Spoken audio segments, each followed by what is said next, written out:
One of the most common questions I get as a secular activist is, how do I overcome the fear of hell?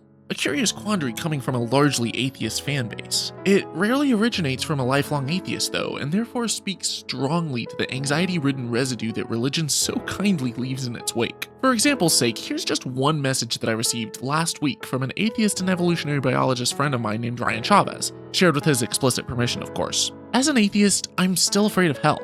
It's instilled in me, and it makes me think, what if I'm being deceived somehow by Satan?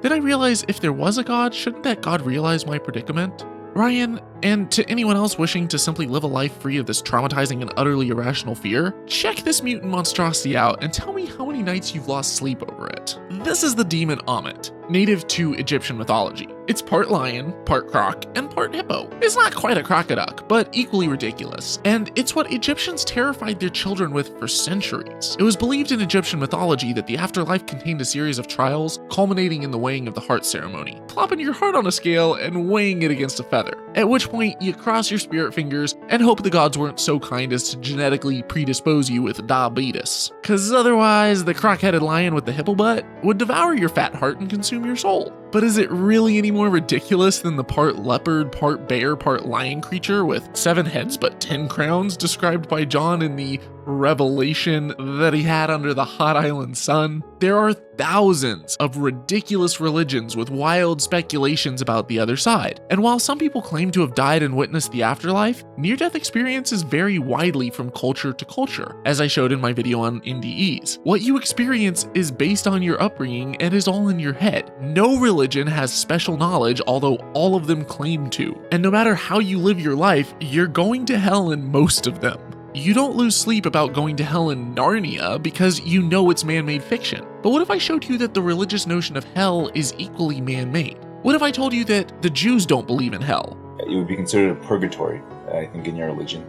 It lasts for 11 months for all Jews, even the lowest of us.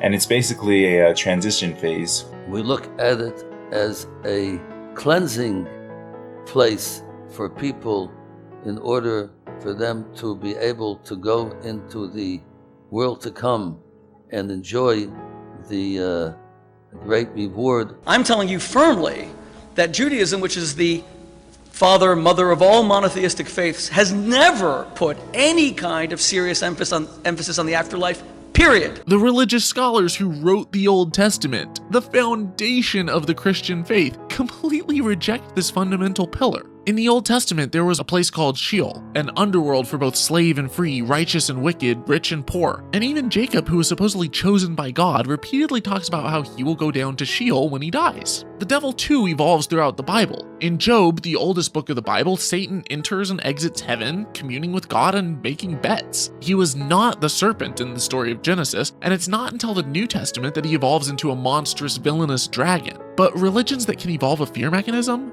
invariably are more successful at spreading. And over the centuries, works of art and literature like Dante's Inferno and sermons like Jonathan Edwards' Sinners in the Hands of an Angry God ensured that the fear of hell, though entirely man-made, would pass successfully from anxious parent to trusting child. And it's an incredibly effective tool. In my days as a Christian counselor, we were taught to introduce young, impressionable children to the concept of hell, creating a nightmare for them to seek salvation from, betraying the trust of kids as young as 6 by psychologically traumatizing them with a man-made lie. And even then, I felt wrong about it. But I bought into the lie too, and it traumatized me well into my 20s. We fear the unknown, so we make up stories. Fortunately, there is no hell. No eternal suffering, just a human attempt to make sense of injustice in the world. For if God exists and is truly an omnipotent creator of the world and the universe and all the galaxies, why would he care about any of us? And why would he care about us more than the single-celled life forms that we evolved from? Why would he punish us in particular for our nature? But it's totally okay if cheetahs are gay. Eternal condemnation and omnibenevolence are too mutually exclusive to flow from the same entity.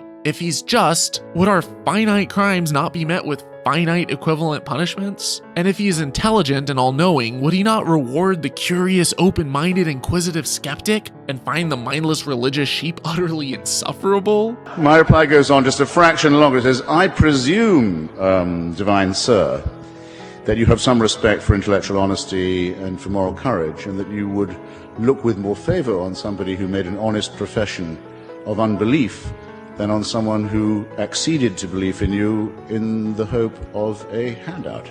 Only a man-made God would reward credulity. And if God exists only in our imagination, then as we perish and our brains decay, will his existence not disappear along with us? When we slip into that eternal slumber, that fateful rest, is a peaceful state of non-existence really so terrifying? For in the words of Mark Twain, annihilation has no terrors for me, because I have already tried it before I was born, 100 million years, and I have suffered more in an hour in this life than I remember to have suffered in the whole 100 million years put together. The fear of hell takes time to overcome, but it can be done, and you can be free. Dare to be curious, but don't drink the Kool-Aid.